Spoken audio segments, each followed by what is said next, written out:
একদা হাওয়ারীরা ঈসা আলাইহিস সালামের কাছে এসে বলল, হে মারিয়াম পুত্র ঈসা, আপনার পালনকর্তা কি এরূপ করতে পারেন যে আমাদের জন্য আকাশ থেকে খাদ্য ভর্তি খাঞ্জা অবতরণ করে দিবেন?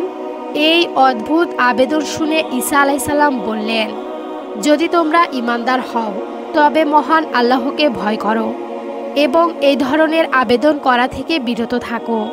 ঈসা আলাইহিস সালামের কাছ থেকে এই কথা শুনে তারা বললেন, আমরা তা থেকে খেতে চাই, আমাদের অন্তর পরিতৃপ্ত হবে এবং আমরা জেনে নেব যে আপনি সত্য বলছেন ও আমরা সাক্ষ্যদাতা হয়ে যাব।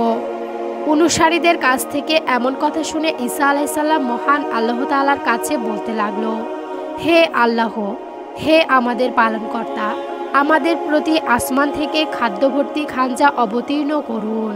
আজকের এই দিনটি হবে আমাদের জন্য এবং আমাদের পরবর্তী সম্প্রদায়ের জন্য আনন্দ উৎসব স্বরূপ এবং আপনার পক্ষ হতে একটি নিদর্শন হবে। আপনি আমাদের রিজিক দান করুন, আপনি শ্রেষ্ঠ রিজিকদাতা। এরপর আল্লাহর পক্ষ থেকে জবাব আসলো, নিশ্চয়ই আমি সে খাঞ্জা তোমাদের প্রতি অবতীর্ণ করব। অতঃপর যে ব্যক্তি অকৃতজ্ঞ হবে আমি তাকে এমন শাস্তি দেব যে শাস্তি বিশ্বজগতে অপর কাউকে দেব না।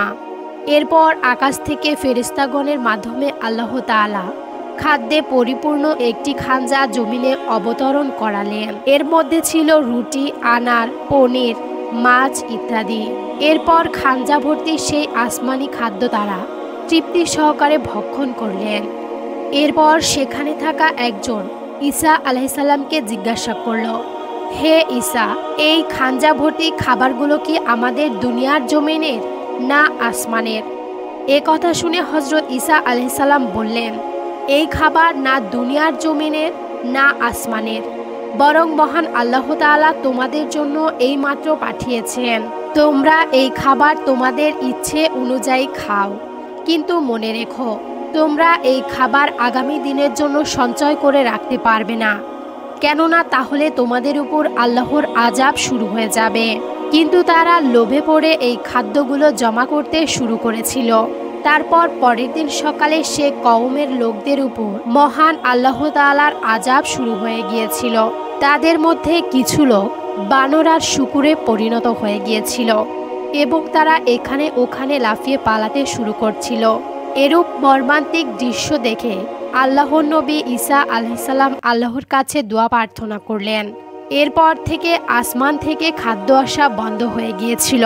তো দর্শক বন্ধুরা, আজকের এই ঘটনাটি থেকে আমাদের শিক্ষণীয় বিষয় হচ্ছে আমাদেরকে সবসময় আল্লাহ ও তার নবীর একত্ববাদে বিশ্বাস রাখতে হবে। তাদের আদেশ ও উপদেশ মেনে আমাদের জীবন পরিচালনা করতে হবে। আল্লাহ তাআলা আমাদের সকলকে সত্যের পথে থাকার তৌফিক দান করুন। আমিন।